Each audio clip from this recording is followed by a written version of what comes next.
তোমরা কি সবাই খরগোশ আর কচ্ছপের গল্পটা শুনেছ? না শুনলে চলো আজ শোনাই। এক বনে এক খরগোশ ছিল যে তার দ্রুত দৌড়ের জন্য খুব অহংকার করত।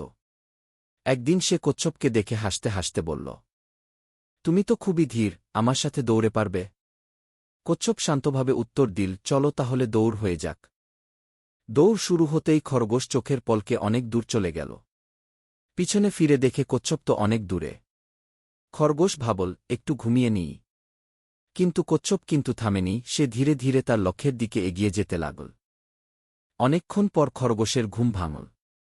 তাকিয়ে দেখে কচ্ছপ তো প্রায় জিতেই গেছে। সে দৌড় দিল, কিন্তু ততক্ষণে অনেক দেরি হয়ে গেছে।